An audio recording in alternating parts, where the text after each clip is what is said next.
All right. All right, Daniel. Daniel Wasserman, welcome, welcome. Please go ahead and take center stage. I love having center stage, no question about it.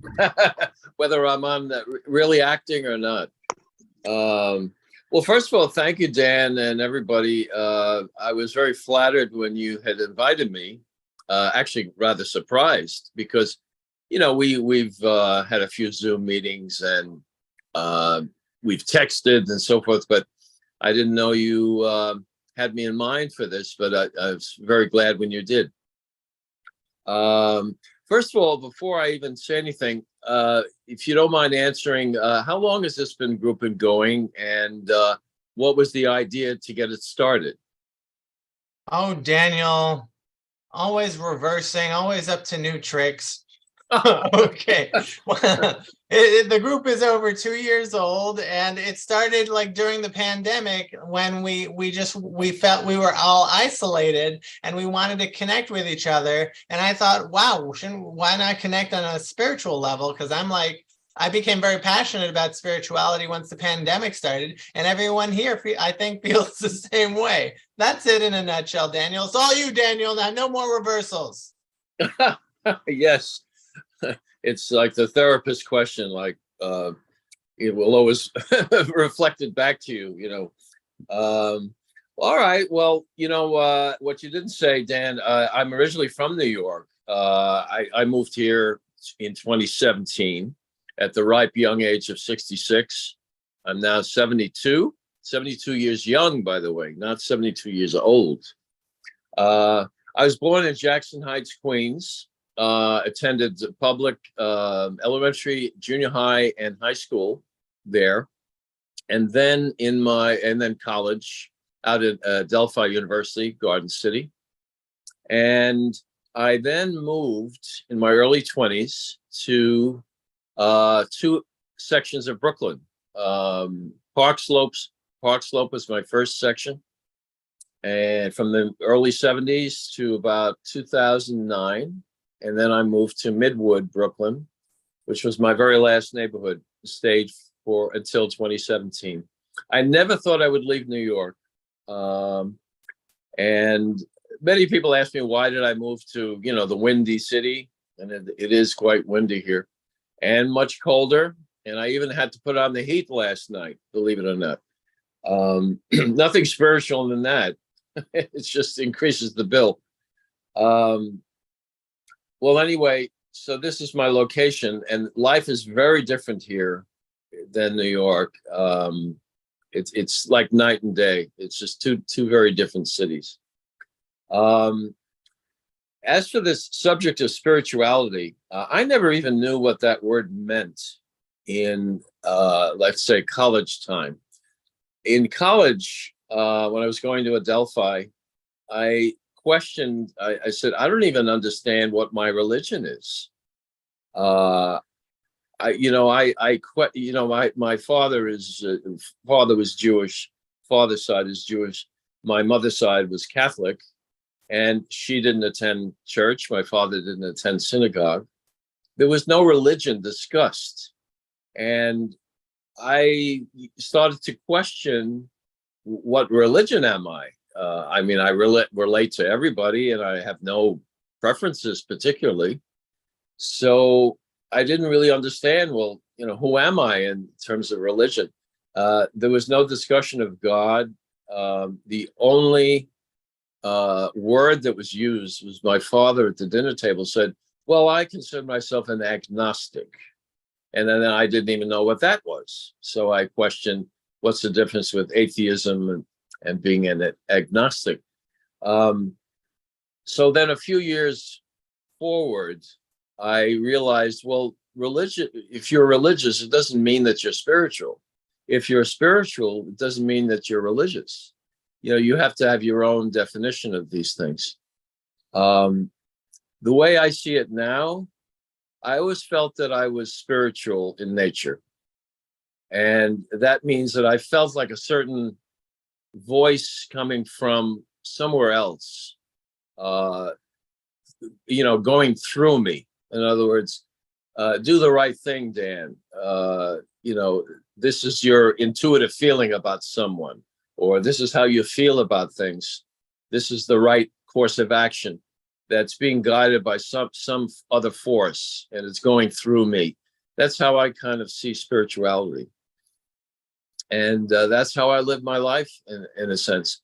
And like Stan, every day is a new day in which I learn new things about myself and how, my modus operandi and how I feel about things constantly changes. And, another thought that came to my mind was I used to go to the not Kingsborough, the psychiatric center that's in Staten Island. I forgot the name. It has borough offices like 250 Baltic Street, that Brooklyn Center. I started therapy there in 2002, long time ago. South Beach Psychiatric Center is the name of it. Yes, thank you. South Beach Psychiatric. Yeah. And I went to two centers at first, 250 Baltic, and then 25 Flatbush Avenue Extension. And I spent many years there, right until, I left New York. And one of my therapists at 25 Flatbush, a Jewish therapist, and I wish I could remember his name. He was really great. He said to me, "How's your spirituality, Dan?" And I said, What do you mean? How's my spirituality? I didn't understand. I explained. I asked him a few more questions. He says, "Well, have you found your purpose in life yet?" And I had a lot of thinking to do. I didn't know how to answer his question. But in reflection, I really never thought about, do I have a purpose or not? I've heard people speak about that. But as for my own purpose, it's still kind of unclear to me for several reasons. I think I do understand the feeling of spiritual purpose. And I'm a little divided because my background that led me into mental illness, which included depression, bipolar depression. I have obsessive compulsive disorder. I also have complex post-traumatic stress disorder, which is repeated traumas over a course of many, times, not just one traumatic incident. So I have a very complex form of PTSD. And the psychiatric center also said borderline personality disorder, but I really never agreed with that. But that's a lot on the plate in terms of mental, emotional conditions. So really a lot to handle. As a matter of fact, sometimes I wonder how I made it this far, to 72 and, living on my own and having had a career. I had 4 careers, actually, 4 very interesting kinds of work. But believe me, what got me to the psychiatric center, South Beach, was, I remember being depressed for a full year to the point that I never got out of bed. I hardly made it to the bathroom to get a glass of water. And I'd gone down to, my legs were the size of people's arms. I was really in bad shape. And somehow I got out of bed and got to that center, and it started a whole different kind of life. So I often wonder, maybe there was a spirit somewhere, protecting me. But I really had to work very hard. So I've strayed off a little bit because I started to say the therapist asked me, what is my purpose? So with all that background, I was very badly abused by a family member. And they all took part kind of in a, I called it a conspiracy against me. So my sister, who's older, who's still in New York, we don't get along at all. We fight like cats and dogs, and she doesn't feel like family to me. Obviously, I've always had kind of an edge against my parents because I was the parent and they were the children. So it made the beginning of life very difficult, very, very difficult. So at that point, I really had to steer my own life, and it started much too early, far too early. So as I went to therapy and went to all sorts of group therapies and consciousness raising groups, and I did a ton of research and reading about mental illness and emotional recovery and counseling styles and the therapeutic process.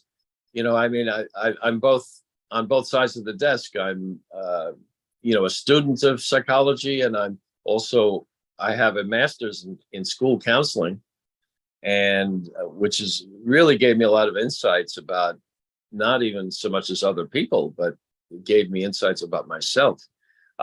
One of my jobs was I was a schools counselor in the New York City public schools, and that was after I taught mathematics and special education. So in my early 20s, there I was, not really even prepared for life, leaving a most dysfunctional home, and then I taught 150 students a day for about 8 years. And I was the kind of very understanding teacher. I mean, I really understood the poorest of children, the most deprived backgrounds of all. I was very understanding, and I really put teaching in a new level. I was very creative.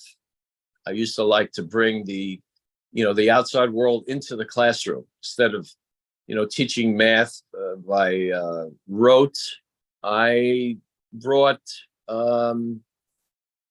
life, into the classroom instead of saying, well, let's turn to page 10 and I want you to do these exercises. No, for instance, I'm straying all over the place. I hope I'm being clear, because sometimes I do have a kind of a manic mind, and I have a very quick thoughts, and one thing leads into another.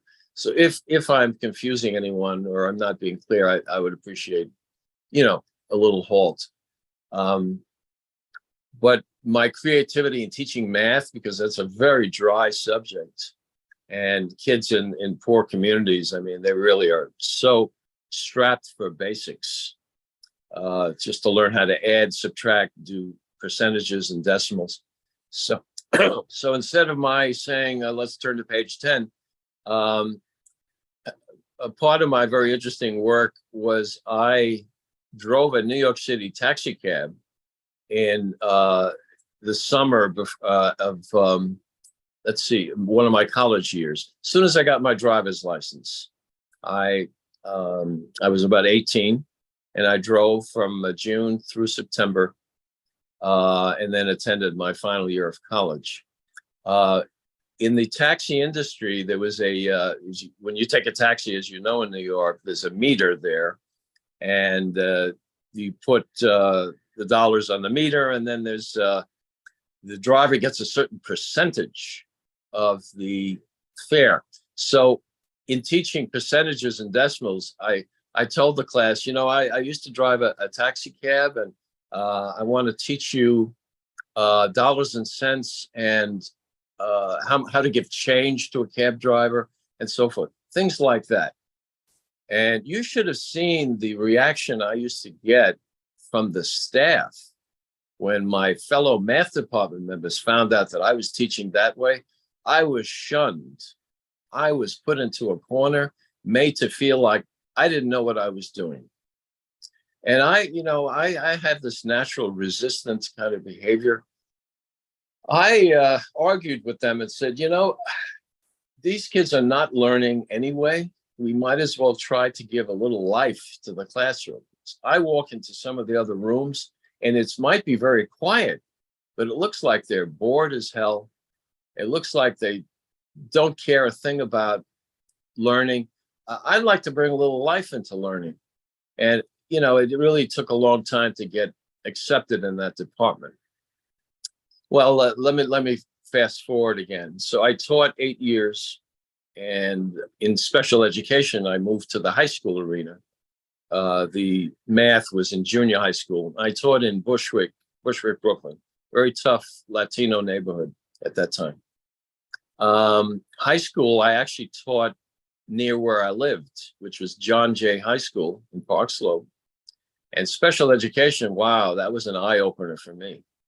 And here I had really tough boys that threatened me with knives, and it was really quite an experience. But I always kept my cool, and I learned that you can't argue with kids, especially those who are turned off. And high school guys, my goodness, you better watch yourself with what you say and how you behave. So I did that a number of years, and my teaching total 8.5 years. And I was always interested in psychology. So upon studying it in a master's program at Long Island University, I received a 36 credit master's in school counseling. And then I went on to be a guidance counselor. And the neighborhoods I worked in were mainly Crown Heights in Brooklyn. Again, very challenging neighborhood. And I stayed the full 8.5 years. So in the middle 1990s, I had 17 years total, because I had 21 calendar years, and I took several leaves of absences. And partly some of them due to mental illness, which I didn't want to reveal when I applied for leaves of absences. But I made my full 17 years, enough to have a very small pension, which is very helpful now. And now I lost track a little bit. I in the middle 1990s, 1994 to be exact, was my last year. I'm also very proud of something, and that is when I said I'm both sides of the desk in terms of my emotional life and therapy and mental illness. It's because I've been a patient, I've been a client, I've been in therapy a long time. And then I applied for a license to be an adult counselor. I have what's called I'm a nationally certified counselor, NCC. And I received that in 1988. And it was not very easy to get, but it's like a social worker license. Instead of being a CSW, I'm an NCC. It doesn't have quite a lot of, we don't get as much respect as a social worker or a psychologist, but we may be just as good. Now, I never went into practice because I was, a little too much working on my own recovery. And, I encountered many therapists who should have done what I did because they didn't really know enough about themselves. And they really were using their patients for their own, growth and understanding of themselves. So I really did the world a good favor because I don't think I would have been ready to counsel people. I actually feel like I could do that now, but now I'm retired, so be it. But I'm very proud that I had the master's in the schools work and my adult license. So to try to get back to spirituality, I think I mentioned that my mind was split in terms of maybe my first two types of work, helping other people. Maybe that was part of my purpose because I had come from such awful dysfunction with abuse in my own nuclear family that maybe I was being told by God, as I understand God, you have great insight and you've done a lot of struggling. Why don't you help other people? Okay. All right. I believe that was my purpose initially. But the second half of my life, I found something very interesting that occurred. And to this day, I think it's really more my purpose. And that is in the middle 90s, when I left the school system, I happened to encounter meet an older man. I was 43 at the time. He was 68. He was 25 years my senior. He was a marvelous piano player. He was a piano accompanist, and he worked in music for his living. He worked at 3 restaurants, performed at different venues, and he worked 3-4 days a week, and then he was basically retired other than that. I happened to have done a play reading, an open play reading at a center in Manhattan. And this man was hired as there was music in the show. So we received a script, and then we had music, and they asked me to play a part. And I said, well, gee, I have no experience. He said, well, we find you very articulate, and we think you can do this. And I said, as for music, I've never studied anything. He said, well, we'll practice. So we put on this show after practicing 2 or 3 months. The piano player, whose name was Gilbert, came over to me afterward and said, I think you have a lot of talent. I'd like to spend some time with you doing music. And I questioned, well, what do you mean, spend some time with me? Well, I'd like to show you some sheet music, and I think you could do some Broadway tunes and some standards. And, I play the piano, and I'm willing to give you some time. And I thought that he would be charging me money. So I said, I have no money to pay you. He says, oh, no, we'll just do that. We'll just do that for fun. And I said, all right, okay. So my meeting Gil was a real act of God, I thought, because from the middle 90s all the way through 2009, we had a collegial relationship. And for 15 years, I actually sounded as good as a professional singer. I had no training whatsoever, but I had a very strong voice, as I still do today. And I sang in front of audiences, and it actually started at Baltic Street, at the Baltic Street Therapy Center, where they had a therapeutic band, and I was one of the singers, and there were guitar players and drummers, and I had a great time. And that's when I was at the height of my working with Gil, and I was background singer at his restaurants. I performed at parties with him, community centers, senior centers. It's almost like it didn't feel like work to me. It was, I had no official work, but I actually got some money. He would put out a tip glass, and, we as a combo, we were almost like a Rodgers and Hammerstein combination. We had a tremendous rapport. First song we ever did together, I listened to him play it one time, and then I said, I'd like to try it. I looked over his shoulder, read the music, read the lyrics, and I sang a Cole Porter song. I never forgot it. So just to try to put this all in perspective. Daniel, yeah. Can you give us, you said you still got it. Can you give us a little Cole Porter? Let's see. No. I would have to warm up my voice, and I'm a little embarrassed, but thanks for asking. But to this day, I love music. I love singing. That is my heart. And from the first song I did of Cole Porter with Gil to the moment when I'm here alone sitting in my bedroom talking to all of you wonderful folks, music it puts me into a seventh heaven. So I think that my actual spiritual purpose may have been what it was up till the mid 1990s. But from then, I think perhaps I was meant to be a performer, an actor, maybe a singer.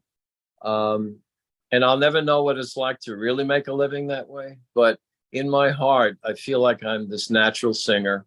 And one of my, My best song, I'm trying to think of the word. Oh, my signature song is the one that was made for Frank Sinatra, which is very popular, My Way. And now the end is near.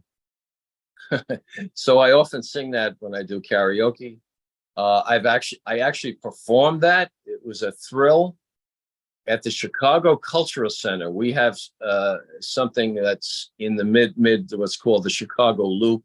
That's, you know, the equivalent of Manhattan. There's a center there, a large center with a 250 capacity theater, and I found myself there in a talent show, and I would register for these things just for, you know, take a risk, and you know, I didn't know what I was getting into, and there were 50 performers. I was right in the middle, and I did My Way, and I got a standing ovation. I kid you not. What a thrill. I mean, again, I'm there right now telling you. So I've had so many interesting experiences, and I'll share one more, and then I'll try to stop because I know I shouldn't go on for the whole meeting. I actually took My Way, and I took it all the way to Tokyo, Japan. That needs a small explanation.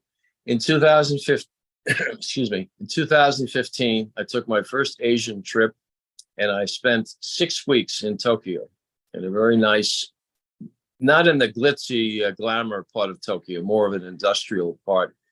A very good place to be. And I had the fortune of meeting the one man who spoke English at the hotel. Everyone else really, I had so much trouble with the language, obviously, and very few speak English there. And I had to use my translator, but this man came up to me and said something, and I said, "Can you repeat that, please? Do you speak English?" He says, "Oh, yes, I like to practice. May I practice with you?" And I said, "You may practice the whole time I'm here." Turned out this young man in his 40s, he knew a lot of the local businesses, and they included bars and restaurants. So my claim to fame in my life thus far is he took me to see some of these bars in the evenings and the weekends. And they had, of course, Japan is famous for karaoke, thus the name. I sang My Way, the very first bar. Oh, the Japanese applauded. And when I came back a second time, the second weekend, they said, "Oh, Mr. Sinatra has arrived." And they said, they treated me to sake. And I sang it again. And I got to be known in a lot of the bars in Tokyo. So I said to myself, my goodness, I'm having experiences that I bet so many people haven't had. I'm so happy about that. So that's a big, try to swing to a summary in the sense that it is true that the first part of my life was to help other people. And that's still there. I'm a very understanding man. I really understand everything about most people's natures. I'm very non-discriminatory. Very fair person, and I dealt with many difficult people, and I'm usually patient. So I'm not mean to people, even though people are sometimes still mean to me. But that was first half of my life. Now it's the creativity of writing, acting, singing, and doing things like I'm doing, speaking. That's really, I think, my purpose currently. And what I'm really hoping is that God, as I understand God, will send a personal relationship to me, because that's the one thing I feel is missing. And I know it's difficult when you have mental illness, but I know many people who have worse situations than me, but they have a husband, wife, girlfriend, boyfriend. For me, that remains the one thing that I would love to happen, so I can share my music and my understanding with them. And with that, I will conclude my short speech. Thank you, Daniel. Thank you. That was really sweet. Now, let's see. Stan has suggested a musical interlude. So if you've all been listening to Daniel and want to take a little break, we have some music coming up. It's called "To Sir with Love." I don't know if you guys have heard of that, but let's give it a listen, shall we? I'm going to share the screen. Dan.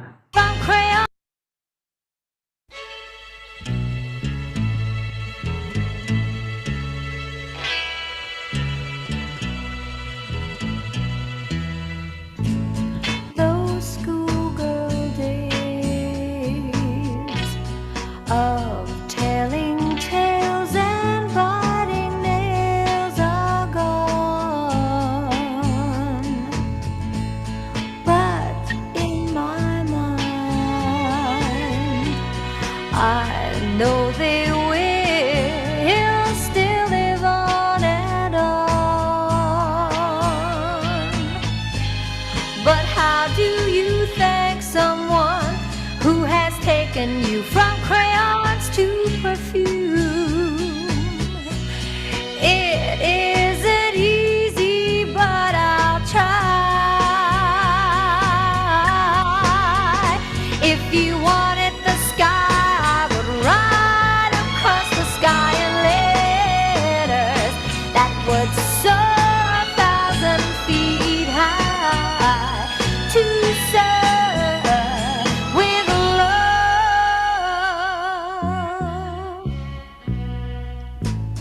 The time has come for closing books, and long last looks must end. And as I leave, I know that I am leaving my best friend,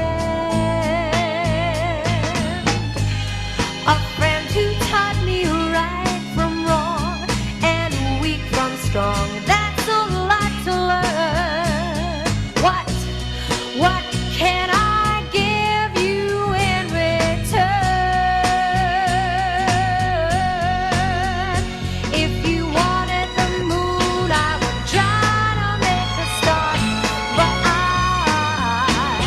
would rather you let me give my heart to serve with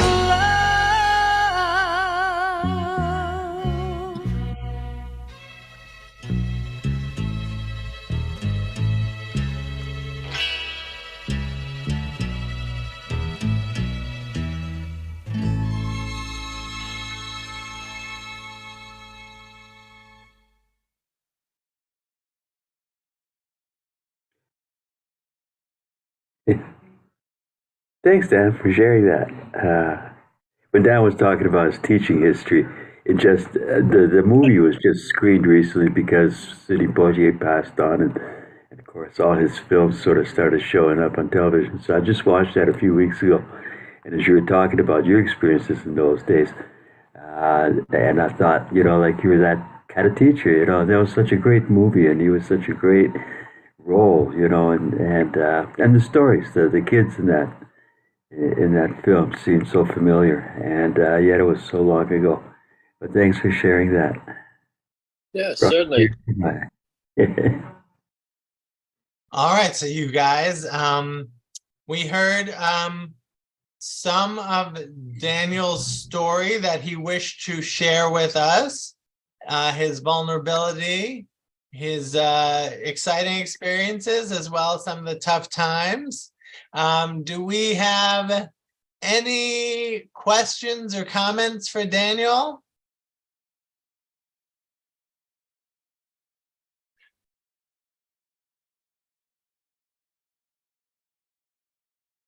Now, Daniel, sometimes we lapse into silence, which is okay, because silence is someone once said the language of God is silence, or to communicate with God, you must do it through silence. So let's give ourselves a couple minutes.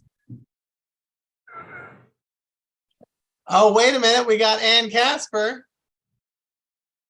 She's muted. You know, God always brings me in to ask the questions, Dan. Let's see, lower hand.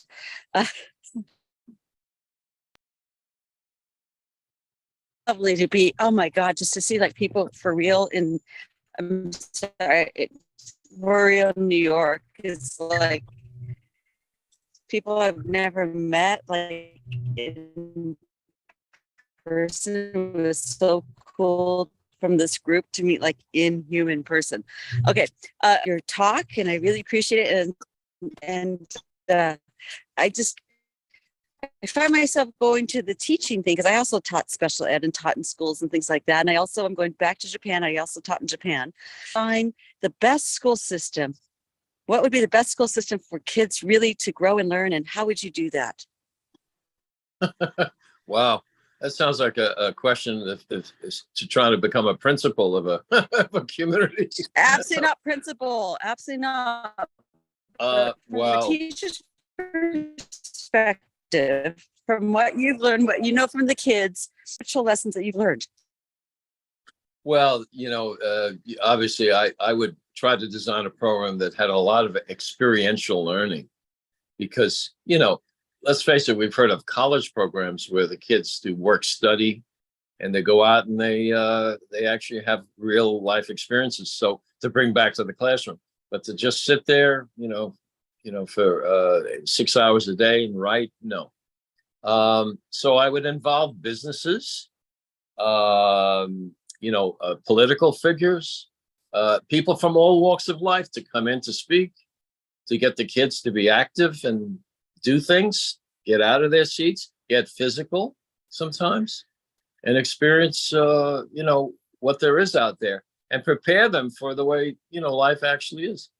So that's in short an answer, but it's very complex. And I just reflect back just what you talk about physical, because I think a lot of young bodies are not meant to sit in chairs the whole time, especially in special ed. Yes, I agree. How about for you? What do you do physically for yourself? Oh, I just ran across some people on the trails here. Usually nobody out here. What do you do for yourself? Well, that's a little, I really haven't done enough, but I'll tell you what I do currently do. I don't consider it physical enough.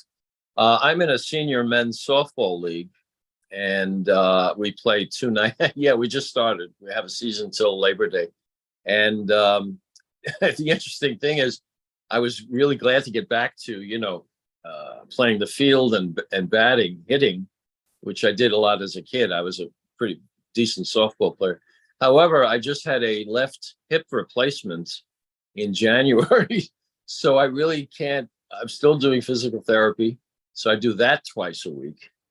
But I do go to the games, and the therapist told me you can't really swing your hips yet. So let's wait till around July. I said, fine. So guess what I'm doing other than playing? They asked me to be the, no, yeah, singing, let's play ball. No, I'm umpiring. I'm calling balls and strikes. And I'm also judging the bases, fair ball, foul ball. So, I mean, I'm having a ball. I said, I'm almost enjoying this more than my playing, but I'm looking forward to get back to playing. So I do the physical therapy stuff twice a week, 1 hour sessions. I do a little exercise at home, and then eventually I'll play ball. But I've always not really been great with the gym stuff, so I don't really do enough, to be honest. I sit around watching movies and sports too much. Now, Anya, did you have your hand raised at some point? Yes, I did. Can you hear me? Yes. Oh, hi, Dan. Hi. Thank you so much for your story. When I've been on and off to Dan's groups, I actually haven't really been lately, but when I saw the name Dan Wasserman, it rang a bell with me because I know you from a long time ago. And I said, no, could that possibly be the same Dan Wasserman? I said, I doubt it. There's probably a different one. But it turns out you're the same person that I knew. I don't know if you remember me, but I remember you. But I just want to tell you how moved I am by your story. Never having known much about you, I never realized that your story was so vast and so creative, that you have such creativity in you.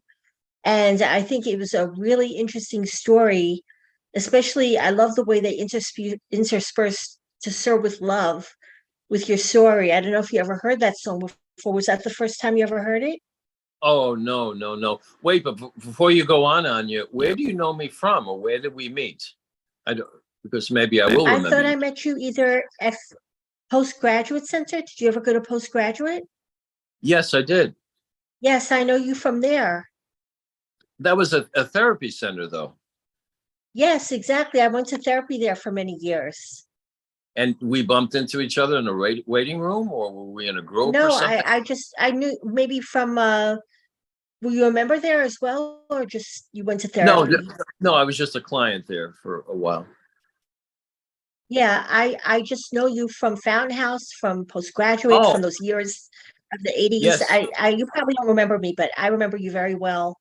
Uh-huh. And I thought that song "To Serve with Love" was really a tribute to you and all the years you spent teaching, and how you don't really know someone until you hear their story. So I'm very grateful and very happy that you shared your story. It's something that, people who may know you just by sight or just by, "Hi Dan, how you doing? Nice to see you," wouldn't know about you. And I think it's fascinating that you moved to Chicago. I wish you a lot of luck there. I wonder sometimes how you made the move, because I've thought about leaving, New York myself, but that's probably for another story of your own.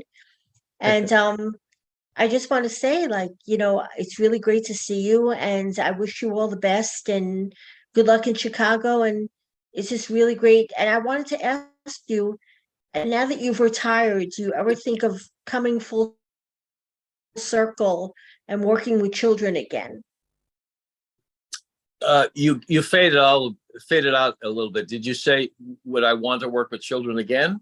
Yes, like coming Oh, full circle after you retired. Do you ever think of doing any work, volunteer work, or yes, creative work, or singing with children? yes.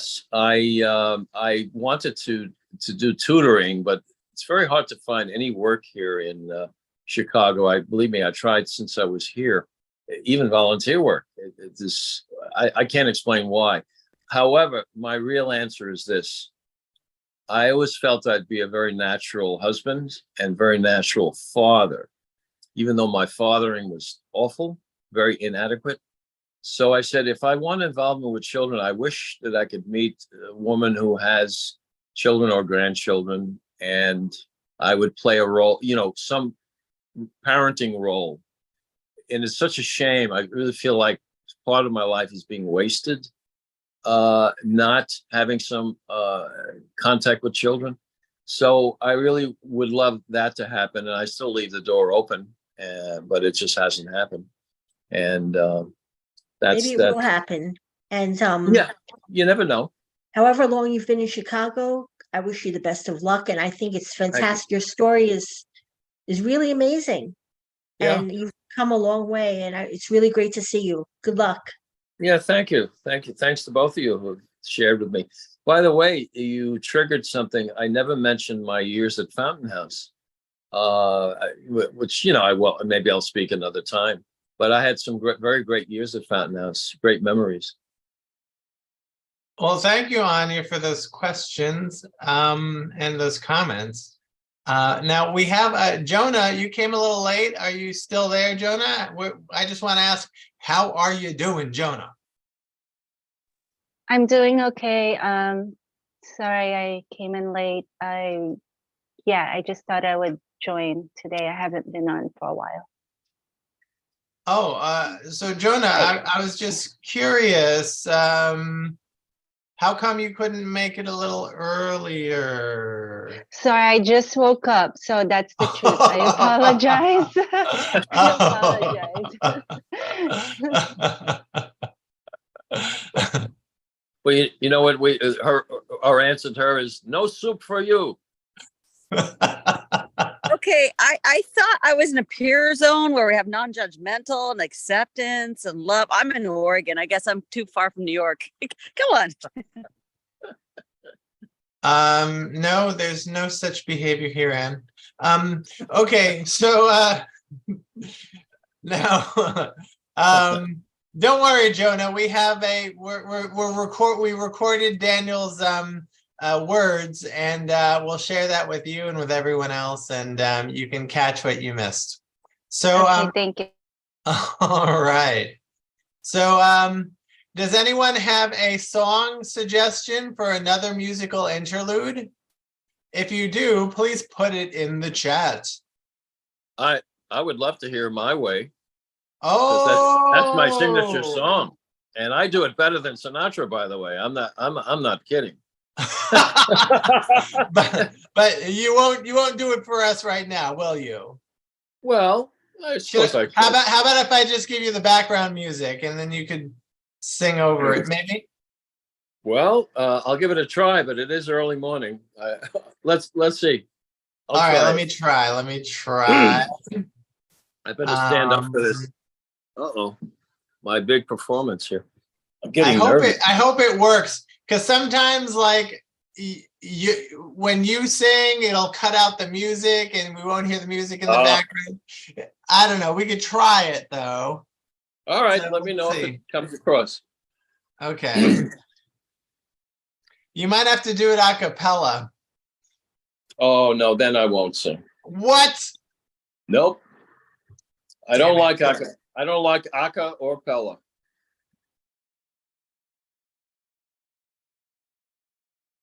You don't like aka or pella?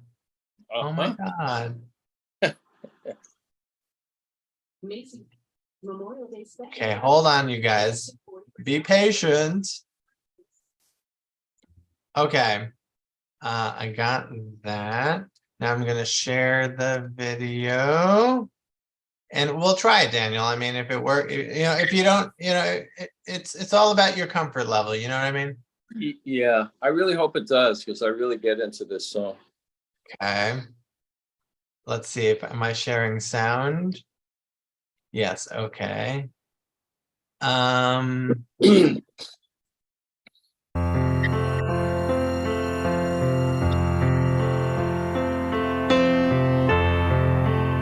now the end is near, and so I face the final curtain.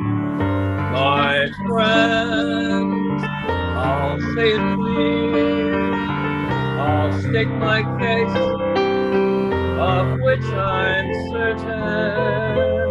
I've lived a life that's full. I traveled each and every highway, and more, much more than this, I did it my way.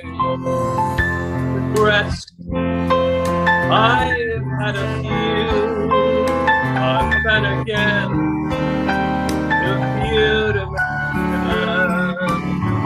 I did what I had to do, and saw it through without exception. I planned each charted course, each careful step along the byway, and more, much more than this. I did it my way.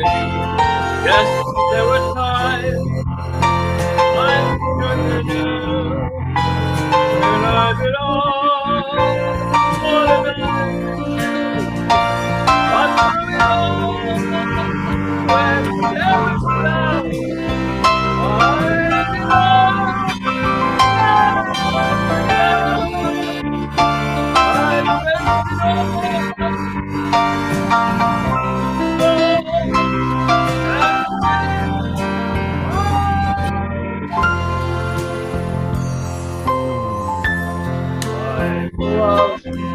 I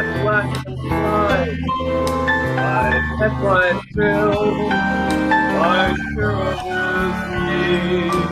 And now, as years subside, I find it all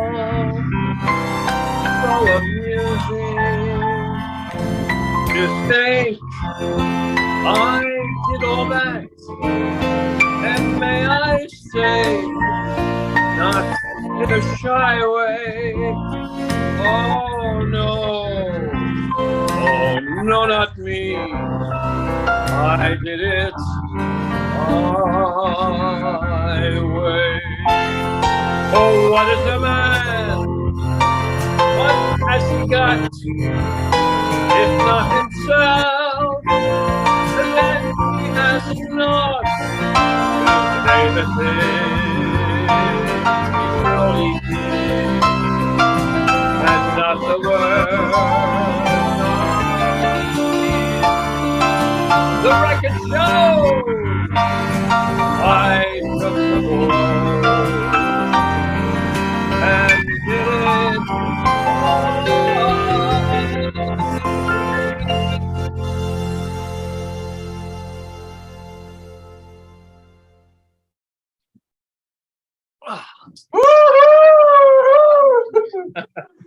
well, it was a little too high a key. It was about the highest key I've ever heard. I usually do it in C or E flat, but that I think that was up. It was a little too hard at the top. But how did it come across?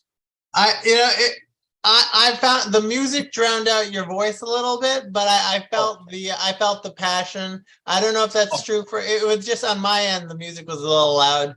But what about other people? Did you hear Daniel loud and clear? Catherine is nodding yes. Good. I did, and the people on the trail did too, and they were smiling. I said, "Hey, it's my friends from New York singing from New York." Really? Anyway, Jonah's giving a thumbs up, and we're getting some more nods from Stan and Aisha. Very good, very It good. was great, Dan. It was great. It was super. Oh, You know what's funny? The minute I heard, I'm not sure, sir, what his name, but the minute he said Frank Sinatra, I did it my way when it was playing. I thought it was funny. You know why? I did it my way too. I got my license older and I succeeded doing it my way too. It's funny, a little over a year ago, but it made me think when he said, I did it my way. yes, Aisha just got her driver's license, Daniel, and she's in her senior years, right, Aisha? Well, I am actually 42 years young. Oh, I took I know how it sounds, but I took the adult road and I was able to succeed. Most of the people I had known, even that were older in age than I was, had been drivers since they were 17 and had a lot more independence. But I also had support, and my mother drove her own car. So I always told people, even if you have something, I had the support of my mother. She let me drive. She kind of really cared enough to just say, okay. So I always tried to be respectful. But whenever I said, is it okay if I drive? Now that I'm about to be talking this weekend or next weekend and go look at a car, I'm just chilling and saying, I even took a drive yesterday for an hour with a driving school. I paid just to go out to drive. So I feel very confident. And I say to anybody, if there's an adult road, and just about, even for most of the kids in the area, for the 16, 17-year-olds, even just being able to do it, a lot of them, that's just a point in their life. Once somebody, not somebody, but something I had said somebody even almost had a nervous breakdown when they took it. But I was older, but I took it more than once. And when I was able to pass, I lucked out with a nice road test examiner. And he said, you passed. And I was like, yo. So Aisha, how long have you been a licensed driver now? About 2 years now, Dan. It's been 2 years since you passed the test? It's been a little over a year, but I have my permit. And there's a 2-year probationary period. But it's been about a year since you've had your full license, right? Yeah, a little over a year. Okay. Have you had any close calls with pedestrians, other cars, anything like that? No, Mm-mm. No? Do you drive on the Not one highway? accident.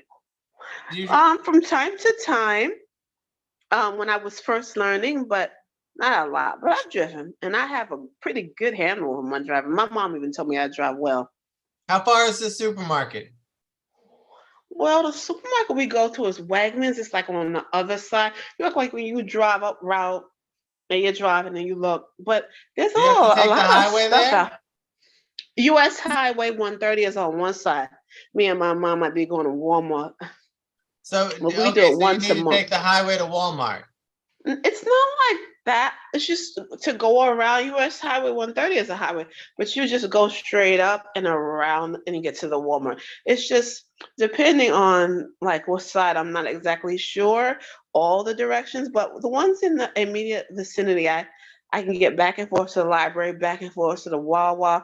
I might even start driving into my day program. One of my friends that had a lot of independence for herself said to me, you by the time you get your car, you can drive it. And I was like, yeah, because a So, lot of the Aisha, female what is your friends, biggest fear about driving today?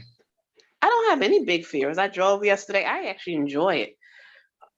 Oh, I, all I, right. I really do.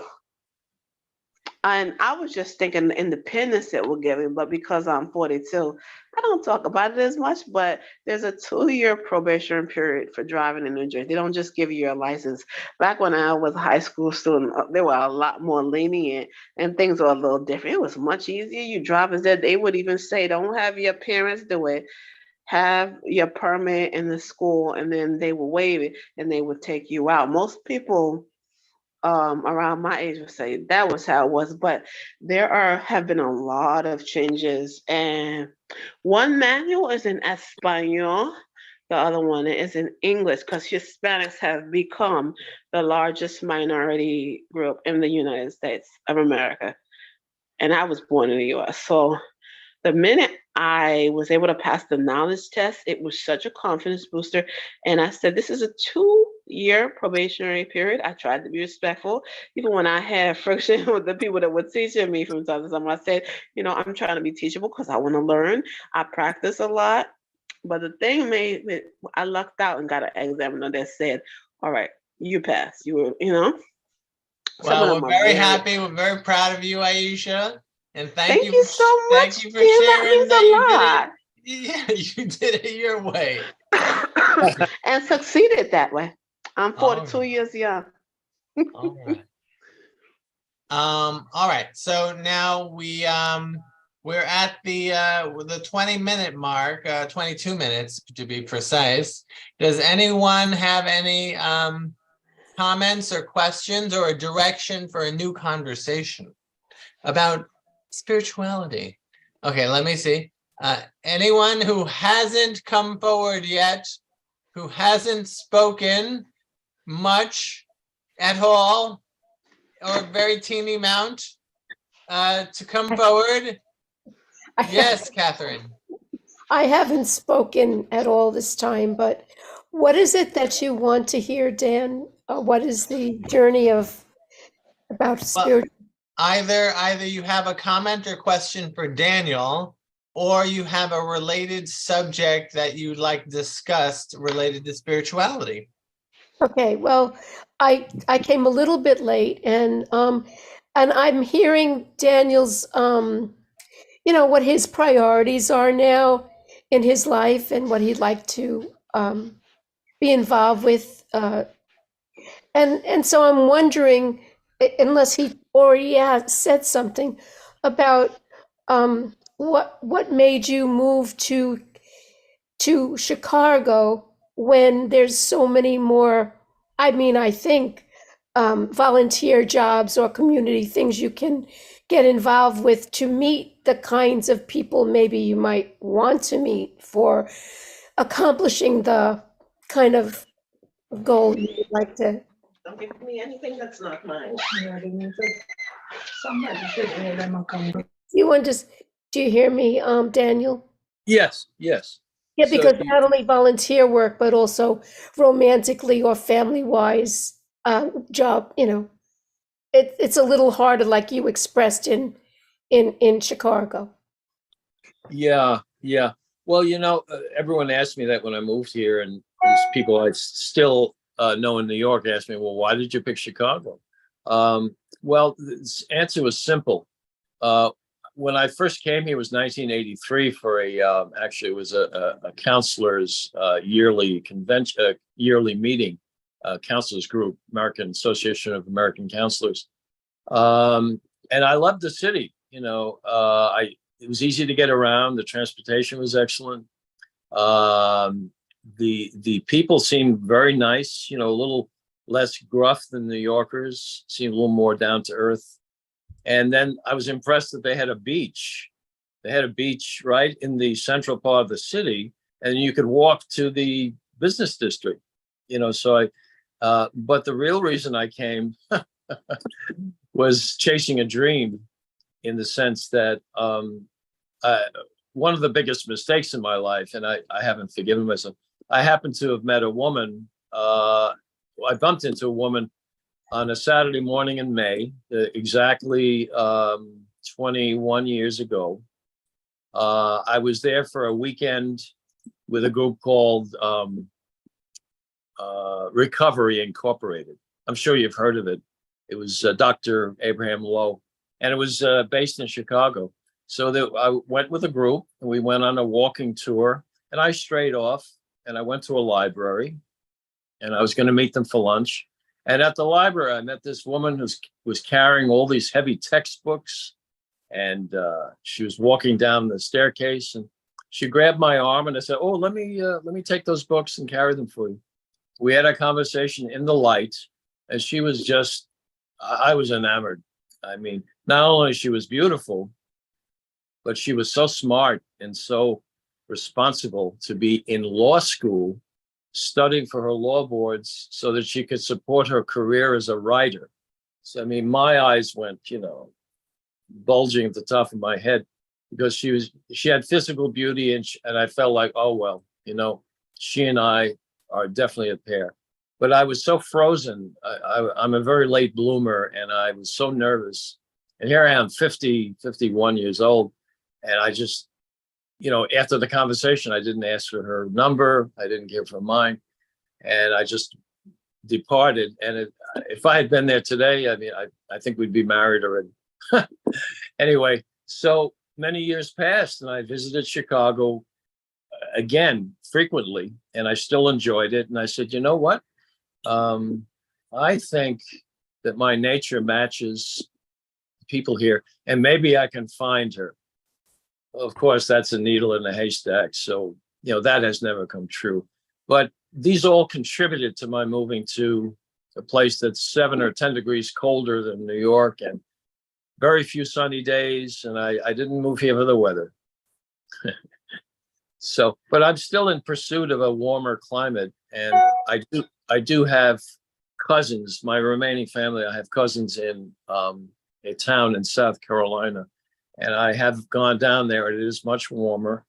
And eventually, as I get in my late 70s, early 80s, I'd like to maybe, transition down there, because I don't want to be here alone in Chicago with no one. So, and my sister in New York is not, I don't really feel this family. These cousins are very nice to me. So that's the long and the short of it. So, if I could add just a little bit of a nudge to you, or ask you, if you really want this new part of your life, that's the priority, because you mentioned, I heard you. So, instead of waiting till you're older and making a move to someplace that might be more fertile to, do you have any ideas, or have you ever thought of sooner than when you're 70 to relocate? Well, I'm 72 now, and one would say, what am I waiting for? You don't get the years back. Well, first of all, it's not so easy to make another move. I mean, I have a house here, and I do have a car now. I have actually done some preparing. I'm trying to be in touch with some real estate agents down there. But I haven't gotten past just them telling me, the houses are very expensive, and renting is very expensive. And It's hard for me to envision being anywhere where other than where I am. It's different from when I was in New York. I was envisioning being somewhere else. Now that I'm here, I have some very nice friends that I've made, and just so happens in 12-step programs. A very nice circle of friends. They're not near me. They're in the North Chicago. I'm in South Chicago. However, they're really golden friends. The thought of leaving them and just being able to talk to them on the phone or text isn't very compatible with me. At the same time, they have their own lives, and I don't like to bother them. And it would be nice to be closer to these cousins. So I'm very ambivalent, and it's hard to think of like uprooting again. And I just, that's something I talk about in therapy a lot. I don't know if I'm doing the right thing by staying or not. Well, wherever you go, you bring yourself. So maybe to get your dream accomplished, the one you want, maybe the internet or a friendship group or something, right? I wish the best for you in your wish for a closer, intimate family life. Oh, thank you very much. Well, thanks for engaging with me with that, with a lot of things that a lot of people would feel uncomfortable to say or ask. So thanks for your straightforwardness. All right. Now, is there anyone who hasn't spoken yet who has something to share? Like Chaplain James, do you have any questions or comments for Daniel?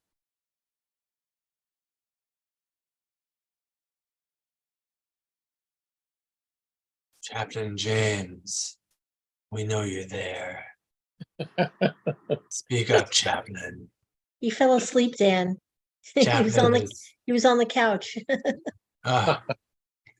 Maybe he has a cat and the cat's paws in his mouth and he's like, trying to get the cat's paw free from his mouth.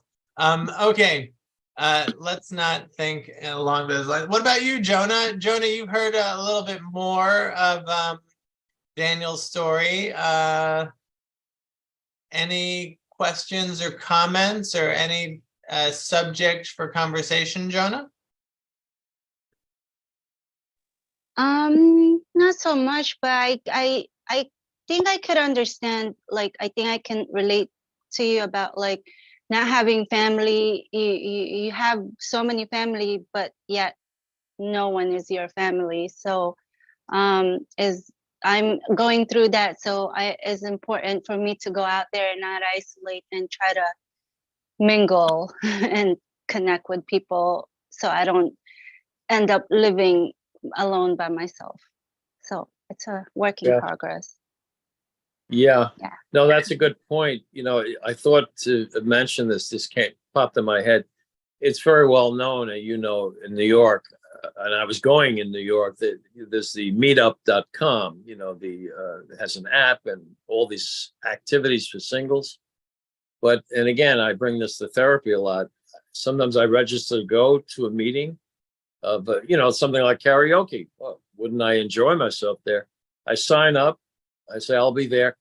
2 hours before I'm supposed to go, I get, social anxiety, and I just don't go. So if I don't get out there, it's not going to happen. But it's not easy to just snap your finger and say, okay, next time you'll do it. So I have a lot of work to do in the why is it that I get nervous? What do I think is going to happen? Then it was suggested, well, don't make a definite RSVP yes, just show up to, you would sing anyway on your own, wouldn't you? Yeah. So just show up and then bump into the leader and say, oh, can I join you? They wouldn't turn me away. That would be less anxiety. I still haven't done it. So meetup.com is really an ideal place, but I just have to get up off my can and go. All right, Daniel, we have 10 minutes left, and I think Stan and Anne would both like to speak, but Stan, you've been waiting longest. Can you limit it to 5 minutes, Stan? I think I can do better than that. Anne, are you okay? Do you want to take your turn? I was just hoping to go before this car starts again. That's it. All I want to say is, Danielle, I hear about your wish, like Catherine, about a partner and stuff. And what I just quickly, 30 seconds, what I did twice in my life, I wrote a list out because someone told me to do this of everything I wanted in a partner. I had like 40 things, and also how I wanted to feel with that partner, and also how I wanted to grow as a human, as a spiritual, whatever, with that partner. I got 2 partners that way. And they made everything on the list except 1 or 2 things. So you never know what you're going to attract. I just want to bring that in. Thank you.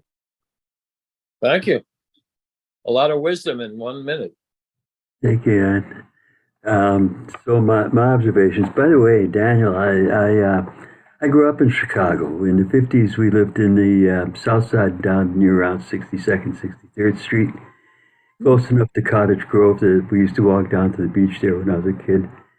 And then in the 60s, in the North Side in Logan Square area, Chicago Avenue for a while, and then Division or Fullerton and Kedzie, that neighborhood on the near North Side.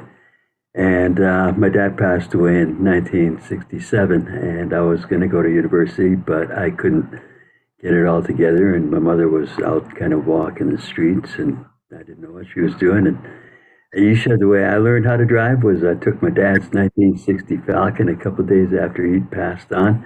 I took the keys off his dresser and I headed out into rush hour traffic in Chicago, 3-speed on the column, and in 2 hours I knew how to drive. I drove into the loop because that was sort of the area that I knew, and so right in rush hour, and I pissed off a whole bunch of people as I stalled my car at endless intersections. But by the time I was home, I knew how to drive.